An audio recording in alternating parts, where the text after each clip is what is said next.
जैसे ये पूरा चार्ट मैं आपके सामने बना के लाया हूं, मैथ्स का वीडियो बनाया था तो बच्चों की हाई डिमांड रही कि इनमें सबसे ज्यादा इंपॉर्टेंट, मैं हर वीडियो में बोलता भी हूं शेड्यूल वाले में कि नमस्कार, आदाब, सत श्री अकाल, स्वागत है आप सबका आपके अपने channel exam expert Pushpa sir official. दोस्तों, इस वीडियो में हम एक ऐसे सब्जेक्ट की बात कर रहे हैं जिसको सेलेक्ट नहीं होने वाले ज्यादातर बच्चे इग्नोर करते हैं। सोचते हैं कि ये तो मेरा सबसे आसान सब्जेक्ट है, इसको तो मैं कभी भी कर लूंगा। लेकिन जो बच्चे भाई जो सिलेक्शन लेते हैं ना, वो इसी सब्जेक्ट पे ज्यादा पकड़ बनाते हैं। क्या करते हैं, वो स्ट्रोंग को इतना स्ट्रोंग कर लेते हैं कि एक भी मार्क्स ना कटे। अगर 30 नंबर 40 नंबर जितने का पेपर होता है, वो यहाँ पे 3-4 सवाल की लीड पहले ही ले लेते हैं। क्योंकि कितना ही सब्जेक्ट कोई आसान क्यों ना हो, अगर तुम उसको ग्रांटेड लेते हो मेरे भाई, तो पेपर में 2-3 सिली मिस्टेक करते ही हो। और अक्सर जो ये कट ऑफ से फासला रहता है वो उतने का रहता है। तो हम इस वीडियो में बात करेंगे, मैं डिटेल से आपको समझाऊंगा रीजनिंग के बारे में। ज्यादा लंबा वीडियो नहीं बनाऊंगा, बेसिक सी चीजें हैं जो आपको फॉलो करनी चाहिए। और चूंकि महीने हमारे पास 4 ही हैं, तो मैं बताऊंगा कौन कौन से इंपॉर्टेंट टॉपिक है जो सबसे पहले आपको कर लेने चाहिए। जैसे ये पूरा चार्ट मैं आपके सामने बना के लाया हूं, मैथ्स का वीडियो बनाया था तो बच्चों की हाई डिमांड रही कि सर ऐसी ही स्ट्रैटेजी जीके और रीजनिंग के लिए दे दीजिए। तो मैं आपको पूरे चार्ट में बता दूंगा, जितना भी आगे भी ये देखिए पूरा चैप्टर वाइज वगैरह सारी स्ट्रेटेजी बताऊंगा, ठीक है, इस वीडियो के अंदर। ताकि आपको, अगर कोई बच्चा अभी से शुरू कर रहा है तो उसको ये पता रहे कि कौन सा चैप्टर पहले कर लूं, ताकि मॉक अटेंड करने में कम से कम सहूलियत हो। मॉक अटेंड करें तो लंबा, जिससे सवाल ज्यादा आता है चैप्टर से, वो चैप्टर पढ़ा हुआ है तो मॉक के अंदर कम से कम हमारे मार्क्स ठीक ठाक आने लगते हैं, कॉन्फिडेंस बनने लगता है ना भाई। इसके अलावा हमें यह भी पता लगेगा कि किस चैप्टर के ज्यादा से ज्यादा सवाल लगाने चाहिए और किस चैप्टर के हम थोड़े से सवाल लगा के छोड़ सकते हैं, क्योंकि रेलवे में ट्रेंड खत्म हो गया उन टॉपिक्स का। उन सारे टॉपिक्स की मैं बात करने वाला हूं इस वीडियो में, ठीक है भाई। चलते हैं अपन इस वीडियो की तरफ। इससे पहले मेरे भाई इतनी सी बात ये देख लो कि ये जो रीजनिंग है, इसके लिए किरण पब्लिकेशन की ये बुक्स है। यहां पे आपको चैप्टर वाइज और टाइप वाइज, यानी जो नए बच्चे हैं उनको क्या करना होता है, थोड़ा सा पहले ध्यान देना होता है कि चैप्टर वाइज और टाइप वाइज सवाल लगाए ताकि कंसेप्ट में क्लैरिटी आ जाए। तो हिंदी मीडियम और इंग्लिश मीडियम, दोनों मीडियम में किरण पब्लिकेशन की ये बुक अवेलेबल है, जिसमें टीसीएस पे बेस पुराने सारे सवाल कवर किए हुए हैं।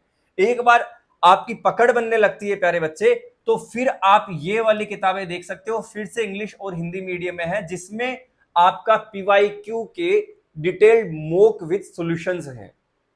सीबीटी 1 और सीबीटी 2 दोनों के आपको इसके अंदर क्वेश्चंस मिल जाएंगे। तो इनका यूज बताऊंगा मैं कैसे कैसे करना है।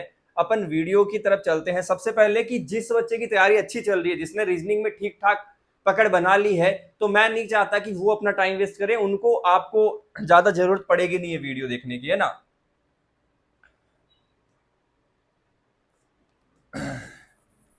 यहाँ रीजनिंग समझ लीजिए, क्योंकि ये मैं चाहता हूं कि कोई भी बच्चा, मेरा वो बच्चा ना आए यहाँ पे जिसकी पढ़ाई अच्छी चल रही है फिर भी वो यहाँ पे आके टाइम वेस्ट कर रहा है। ऐसे बच्चे, तुम अगर अच्छे से पढ़ रहे हो तो तुम अच्छे से पढ़ते रहो, कोई फालतू की इधर उधर वीडियो की तरफ जाने की जरूरत नहीं है। ये वीडियो सिर्फ उनके लिए है जो रीजनिंग को ग्रांटेड ले रहे हैं। जो बच्चा डेली 40-50 मिनट भी रीजनिंग को दे रहा है, उनके लिए वीडियो बिल्कुल भी नहीं है, ठीक है भाई। मैं बिल्कुल ऐसा नहीं कहूंगा कि मेरे को व्यूअर बढ़ाने के लिए, नहीं तुम भी देखो, तुम भी देखो, तुम भी देखो, नहीं भाई। सीधे मुद्दे पे आते हैं। सबसे पहले आपको थ्योरी करनी है। जो बच्चे अगर एक बार पढ़ तो लिया है, बट उनके अभी भी जब वो मॉक अटेंड करते हैं तो 30 में से 22-23 सही होते हैं, या फिर 25 तक जाते हैं, इससे ज्यादा नहीं जाते हैं, तो वो बच्चे तो देखो क्या करेंगे, डायरेक्ट मैं बताऊंगा पीवाईक्यू लगाने हैं। लेकिन जो नए बच्चे हैं उनको पढ़ने का एक तरीका बताता हूं यूट्यूब से। मैं अपना जो 100 डेज का शेड्यूल प्रोग्राम है उसमें डेली वीडियो दे देता हूं यूट्यूब से। एक जो टॉपिक है 2 घंटे की वीडियो में खत्म हो जाता है।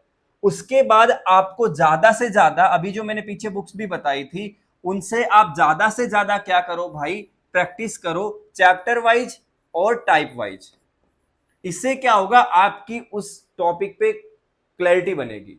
और ये बात बहुत ज्यादा जरूरी है कि आप रीजनिंग को उतना ही सीरियस ले जितना मैथ्स को ले रहे।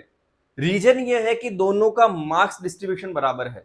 ऐसा नहीं है कि मैथ्स में आप 8-8, 6-6, 4-4 घंटे दे रहे हो, रीजनिंग में आधा घंटा भी नहीं दे रहे हो, तो मैथ्स आपको ज्यादा मार्क्स देने वाली है नहीं।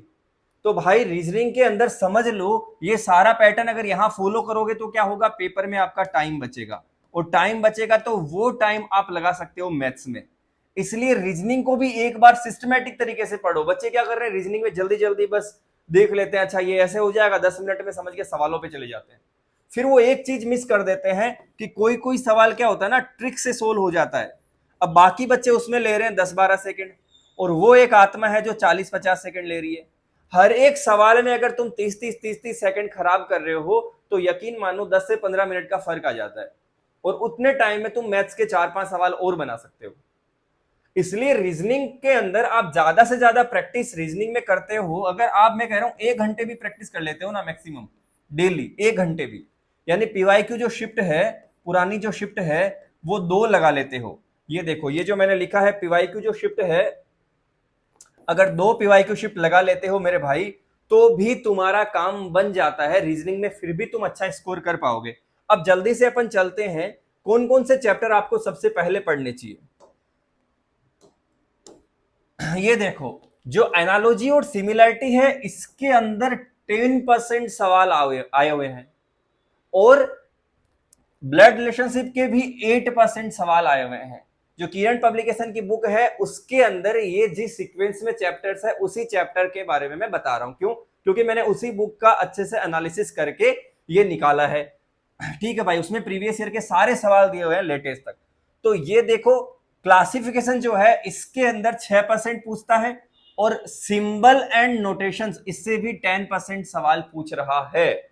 यानी ये 4 टॉपिक आप देख लो, बहुत ज्यादा इंपॉर्टेंट है। देन अपन बात करेंगे, ये जो schedule, time, date, day, calendar, इसके आजकल सवाल नहीं पूछ रहा है, इसलिए मैंने क्रॉस लगा दिया है। जस्ट आप थोड़ा सा ज्ञान ले सकते हो कि कैसे, बेसिकली थोड़ा सा देख लो, इसके अंदर ज्यादा टाइम कंज्यूम करने की, ज्यादा प्रैक्टिस की जरूरत नहीं है। ठीक है भाई। देन अपन बात करते हैं सीरीज। सीरीज फिर से कहूंगा, जो मैं डेली शेड्यूल डालता हूं उसमें भी मैंने स्टार्टिंग में यही सारे टॉपिक करवाए हैं मेरे भाई। उसके अंदर भी मैंने स्टार्टिंग में यही सारे टॉपिक करवाए हैं। ये कोडिंग डिकोडिंग देख लो, इनमें सबसे ज्यादा इंपॉर्टेंट, मैं हर वीडियो में बोलता भी हूं शेड्यूल वाले में, कि ये जो टॉपिक है ना भाई, ये सबसे ज्यादा इंपॉर्टेंट टॉपिक है। अगर 5 टॉपिक करते हो तुम्हारा 50% से ज्यादा काम हो जाता है। बाकी रीजनिंग 15 टॉपिक और 5 टॉपिक में पूरे रीजनिंग समा गई। तो ये बहुत ज्यादा इंपॉर्टेंट है। अगर आप रीजनिंग की तैयारी कर रहे हो प्यारे बच्चे, यहां से शुरुआत करो। और इसमें ऐसा नहीं है कि पहला टॉपिक पढ़ोगे, जैसे मैथ्स में होता है कि परसेंटेज पढ़ोगे तभी आपको प्रॉफिट लॉस समझ में आएगा, है ना, ऐसा नहीं है। यहाँ पे आप इंडिपेंडेंट हो, कोई भी टॉपिक पढ़ने के लिए इंडिविजुअली कोई भी टॉपिक आप स्टार्ट कर सकते हैं बच्चे। ठीक है, तो इसके बाद आप देखिए रैंकिंग एंड अरेंजमेंट। अच्छा, एक और टॉपिक यहाँ पे इंपॉर्टेंट क्या है, ये मेंस के पॉइंट ऑफ व्यू से भी बहुत ज्यादा इंपॉर्टेंट है, मेंस के लिए, सीबीडी 2 के लिए भी। सिलोक्स है स्टेटमेंट एंड कंक्लूजन। ये जो स्टेटमेंट एंड कंक्लूजन है ये मेंस में आता है, और ये बहुत सही टॉपिक है। इसके भी आप प्यारे बच्चे देखो 16% सवाल पूछे हुए हैं। तो जब बच्चा शुरुआत कर रहा है तो कितना अच्छा होगा अगर वो यहीं से शुरुआत कर ले, तो सिर्फ 5-6 टॉपिक पढ़ते ही उसके मॉक में ठीक ठाक स्कोर बनने लगेगा। ठीक है भाई। देन आप कहोगे अरिथमेटिक प्रॉब्लम के सवाल नहीं पूछ रहे, और missing number, ranking, arrangement, ranking के भी 4% सवाल पूछ रहा है। ठीक है भाई, यानी आप कह दोगे कि लगभग एक सवाल तो पेपर में रैंकिंग अरेंजमेंट का आता है। आगे इनमें क्या इंपॉर्टेंट है, इनमें इंपॉर्टेंट मिसेलेनियस बोले तो इंपॉर्टेंट मिसेलेनियस में कुछ भी रैंडम क्वेश्चंस पूछे जाते हैं। आप जब बुक खोल के देखोगे तो उसमें मिसेलेनियस में कई अलग अलग, जैसे हर बार ट्रेंड चेंज हो जाता है, कोई ना कोई नया टाइप का सवाल आ जाता है।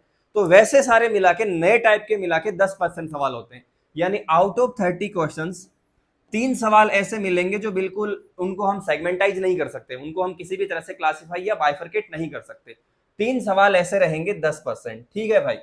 इसके अलावा इधर बहुत ज्यादा इंपॉर्टेंट टॉपिक नहीं है, तो इन सारे टॉपिक्स को आप बाद में रख सकते हैं। जैसा कि मैंने आपको यहां रख के बताया है, जो फिगर घुमाते हैं, फिगर के अंदर फिगर होता है, फिगर को कंप्लीट करना होता है, पेपर कटिंग, मिरर और वाटर इमेज, जो ये सारे एसएससी के अंदर तो सब में सब टॉपिक से एक एक सवाल आता है, लेकिन रेलवे में यहां से कम टॉपिक आता है। इसके अलावा क्लासिफिकेशन हो गया, वेन डायग्राम का एक सवाल तो 100% पूछता है रेलवे, वेन डायग्राम का एक सवाल तो पूछता है। ठीक है, तो ये एक पैटर्न है, इसको आपको फॉलो करना ही है। सबसे पहले आप इनसे थ्योरी कर रहे हो, देन आपको जो मैंने बुक बताई उससे chapter wise and type wise भाई सवाल लगाने हैं। और कितने लगाने चाहिए, तो दिन में कम से कम 80 से 100 सवाल लगाओ। और रीजनिंग के 80 से 100 सवाल भाई आराम से 1 घंटे में लगाए जा सकते हैं, अगर आप ठीक ठाक पढ़ चुके हो। अगर आप नए हो तो जरूरी है कि आप कम से कम 2 घंटे अलॉट करो। बिल्कुल आप फ्रेशर हैं तो 2 घंटे कम से कम अलॉट करो, ताकि मैथ्स और जीके में अगर आप अच्छे स्टूडेंट हैं 3.5-3 घंटे भी दे देते हैं या 3-3 घंटे भी दे देते हैं, तो आप 8 से 10 घंटे पढ़ पाते हो। और इतना तो पढ़ोगे क्योंकि नौकरी भाई आने को ही है, मिलने को ही है अगले साल 1.5 साल में, अगर शिद्दत से पढ़ रहे हो तो, इतना पढ़ रहे हो तो ये एक बेसिक सा काम आप करने लग जाओ। रीजनिंग चाहे कुछ भी हो जाए, अगर इसमें आप मेरी बात सुनो, 100 में से 30 सवाल पूछ रहा है, अगर आप यहां कोशिश करके 28 से 30 स्कोर कर लेते हो ना, तो भाई बहुत बड़ा एज मिल जाता है। इसके अलावा अगर आपने यहां पे टाइम आपने कम लगाया, तो मैथ्स में आपको अच्छा खासा टाइम मिल जाएगा। मैथ्स आप टाइम लेकर कर सकते हो, और यहां पे भी अगर टाइम बचाने की वजह से 2 से 3 सवालों का फायदा मिलेगा आपको। ठीक है भाई, तो ये बातें आपको ध्यान रखनी है। देन चैप्टर वाइज के बाद आपको ज्यादा से ज्यादा मिक्स प्रैक्टिस करनी है। और जो पुराने बच्चे हैं, जो रिपीटर टाइप के बच्चे हैं, यानी जिनका सिलेबस हो चुका है, उनको शुरुआत में ही मिक्स प्रैक्टिस करनी है, यानी उनको शुरुआत में ही इन किताबों पे चले जाना है। ठीक है भाई, ये किताबें वो बच्चे ले जिनके पास अभी तक किताबें नहीं ली है, वरना अगर किसी ने कोई बुक खरीदी है तो ठीक है, मैं नहीं कहूंगा कि खरीदो। अगर कोई किताब तुम्हारे पास पहले से है तो भाई उसी से प्रैक्टिस करो, लेकिन नहीं ले रहे हो तो मुझे ऐसे लगता है कि इसमें सिस्टमेटिक तरीके से सवाल दे रखे हैं। देन आपको जाना है फिर से, जो मैथ्स में मैं बताता हूं तो मैंने पीछे भी बता दिया है, कम से कम 2 पीवाईक्यू शिफ्ट तो आपको लगानी ही है। वक्त के साथ अपन 3-4 भी लगाएंगे, क्योंकि हम बिल्कुल नहीं चाहेंगे इसमें एक भी नंबर कटे। अभी तो मैं 28 से 30 बोल रहा हूं, मैं तो ये कहूंगा आगे जाके कि पूरे 30 नंबर लाने हैं इसमें, क्योंकि इसमें गुंजाइश है मेरे भाई, इसमें 30 लाए जा सकते हैं। तो आप यहां पे आप 2 प्लेटफॉर्म में बोल देता हूं, टेक्स्ट बुक भी एक प्लेटफॉर्म है और प्रैप ऐप भी एक प्लेटफॉर्म है। किसी के ऊपर भी जाके आप मॉक लगा सकते हो, दोनों ही अच्छे प्लेटफॉर्म है जो आपको सहूलियत रखे। ठीक है भाई, यहां पे जाके ज्यादा से ज्यादा क्विज और मॉक टेस्ट लगाओ। फ्री वाली अगर चीजें दे रखी है वो लगा लो इस ऐप में जाके, और यहाँ पे अगर आपने कोई भी पैड ले रखा है तो फिर वहां पे जाके ज्यादा से ज्यादा प्रैक्टिस करो। लेकिन रीजनिंग की प्रैक्टिस करनी ही है, इसको बिल्कुल ग्रांटेड नहीं लेना है। ये थोड़ी सी बातें थी जो मुझे लगता है, मैं बताने का मकसद सिर्फ ये भी रहता है कि बच्चे के कान में ये बात डाल दी जाए कि भाई रीजनिंग पढ़ रहा है ना तुम, क्योंकि ये बातें तो मेरे ख्याल से सब बताते ही हैं, पता ही है, बट बार बार ये बात बोल रहे हैं कि रीजनिंग भी इंपॉर्टेंट है। मेरे प्यारे भाई, पढ़ रहे हो ना तुम रीजनिंग, बस ये बात तुम्हारे जहन में बिठाने के लिए कि पढ़ो रीजनिंग को भी, इसको भी उतना ही सीरियस लो जितना बाकी सब्जेक्ट को ले रहे हो। तो उम्मीद है आप मेरी बात को जहन में रखेंगे, अच्छे से पढ़ाई करेंगे। मिलते हैं अगले वीडियो में, हमेशा की तरह खुश रहो, खूबसूरत रहो। जय हिंद, बाय बाय, टेक केयर।